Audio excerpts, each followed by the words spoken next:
Hello and welcome back to the channel.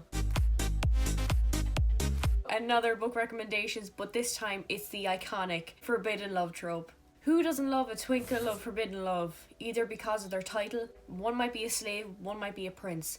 Forbidden love. This is fantasy edition, so get out your notepad, get out your Goodreads, and here we go. The first book is The Winter's Curse by Marie Radkowski. You can't even see it. This book is a trilogy. So the main character, Kestrel, she's a general's daughter and she has two choices. She can either go to the Millery?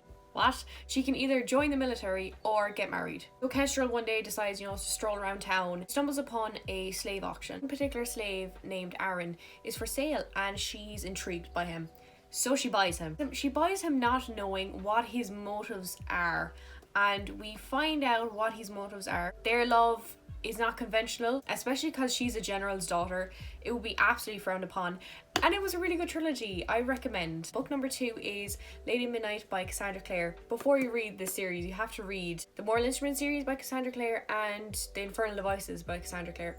And then you can read this. So Cassandra Clare's books is about shadow hunters. They fight off demons. The main character, Emma Carstairs, she fights off demons. She's a shadow hunter. Her parbatai is called Julian, and they have been friends with each other for such a long time. Like, Emma Carstairs has such a fantastic relationship with all the Blackthorn siblings. There's a whole load of Blackthorn people, a whole load of them. Emma's parents were murdered, and in this book, fairies and shadow hunters are almost on the brink of war again, and Emma wants revenge for the people who killed her parents. In this book, they go through a lot of discoveries and, discovering that they kind of like each other. The one thing for parbatais, which is the forbidden love, you can't love each other. So Emma and Julian, they love each other so much that they became parbatais because they thought that was the best option, but they later find out that probably was not the best option. The next book is Edge of Everything by Jeff Giles. I don't think I've seen this book anywhere, to be honest. So the main character found her dad dead in the snow. She's trying to investigate as to how her dad died, and she meets this guy named X. Now, this guy is a bit strange, he's a bit wacky. X and Zoe were not supposed to meet each other. I can't really remember that much about this book, but I know that the two characters were not supposed to fall in love. So the next one is An Enchantment of Ravens by Margaret Robertson. So the main character, Isabel, paints fairies for a living.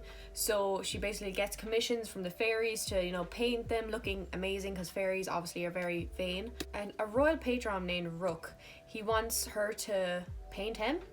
And one of the things she did wrong is that she painted him with sorrowful eyes, which obviously, once again, we know fairies want to look amazing, beautiful. Rook is in line for the throne, and because of the painting Isabel did for him, it made him look like he's weak. He whisks Isabel away for trial for her crimes of painting sorrowful eyes on Rook.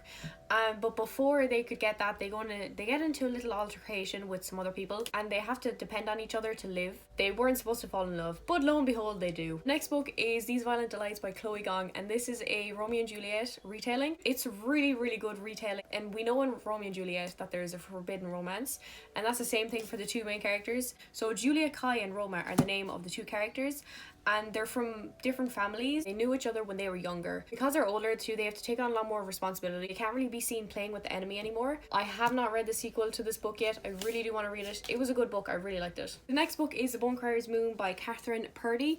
So the Bone Criers have to keep the dead from preying on the living. The main character in this book, Elise, she is trying to become a Bone Crier. For her to become a Bone Crier, she has to kill the boy that she has been destined for. Then going to the other character, Bastien, his father died by one of these rituals already, and he's looking for vengeance. He's looking to kill all these people who did this. He's looking to kill the Bone Criers, and she's also looking to kill the person she's destined to fall in love with. This book is good. It's just one of the characters really pissed me off, and it hindered a lot of the progress that could have been made in this book.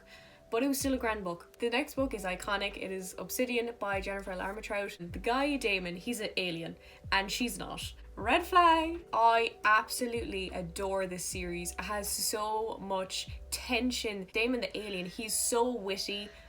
I absolutely love this series. It's full of banter. So the main character, Kathy, doesn't know about aliens. He moves in next door to her, and they're neighbors, they gotta talk a little bit.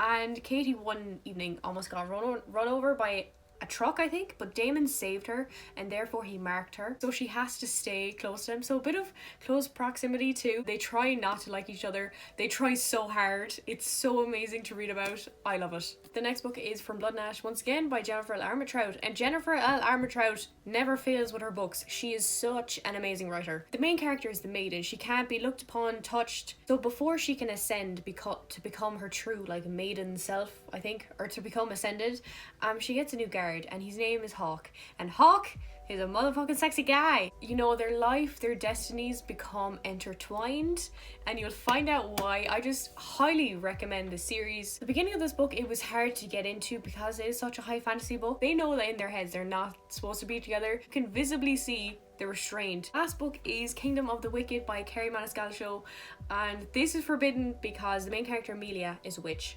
and the guy, you know, she's not supposed to fall in love with is a demon.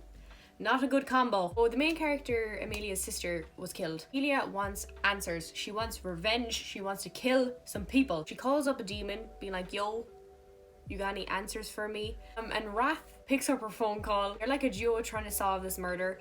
And ever since birth, Amelia has been warned against demons. And you can just see the development of their relationships throughout the book and the second book. The second book was so good. I highly recommend. It's called Kingdom of the Cursed. Oh, beautiful. The tension, beautiful. That was all the books. I hope you enjoyed. Hope you got some recommendations. Peace out.